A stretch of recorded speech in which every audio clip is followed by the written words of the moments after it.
zikaThixo umprofethi u-Amosi.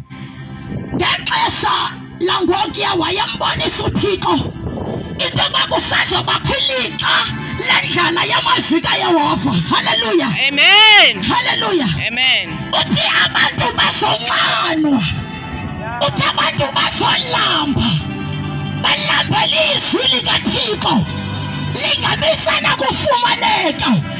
Ithi abantu bazobhadula bekhangela izwi likaThixo libe lingafumaneki indawo. Haleluya, Amen. haleluya. Amen. Ithi unonqoko inzokazi nenzwana uthi baza kuwa lunxano. Umntu uzonga-understand. Amen. Umphefumlo unxaniwe, awunxanelanga amanzi, awunxanelanga tywala, kodwa ufuna ilizwi likaThixo. Amen. Haleluya. Amen. Umphefumlo ulambile noba ukudla ukudla kodwa kungekho nto ikwanelisayo ngoba ulambele izwi likaThixo. Haleluya, Amen. haleluya. Amen. Kwincwadi kaMarko siva uYesu ethetha la mazwi esithi lizalisekile ilixa, Amen. uthi selifikile.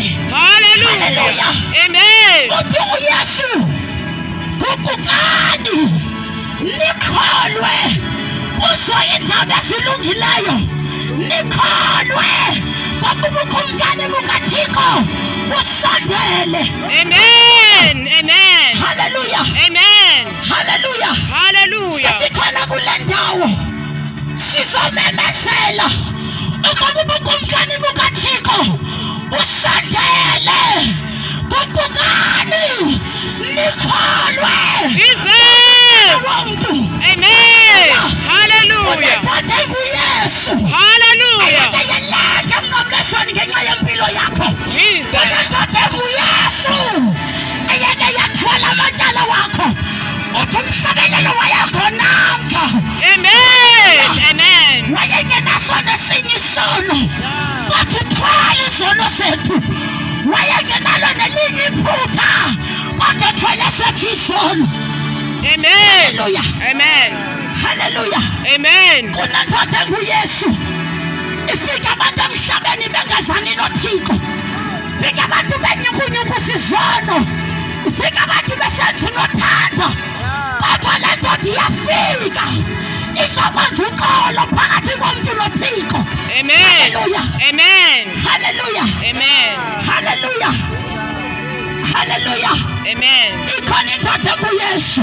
Amen. Uba ubani namhlanje uye wakholwa kuye, unako ukutshintsha ubomi bakhe. Amen. Uba ubani namhlanje uye wakholwa kuye, nako Jesus. utshintsha impilo yakhe. Hallelujah. Haleluya, Amen.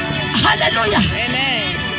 Uthi uYesu nxa thetha uthi kholwani kuzo iindaba ezilungileyo. Amen. Izwi likaThixo lingamandla, Amen. libubomi, Amen. linguYesu qobo. Amen. Haleluya. Amen. Izwi likaThixo lihlangwathimbini, liyahlaba lahlule. Apho likhona ubumnyama bukho. Amen. Haleluya. Amen. Ukuba ubani namhlanje ukholiwe zizi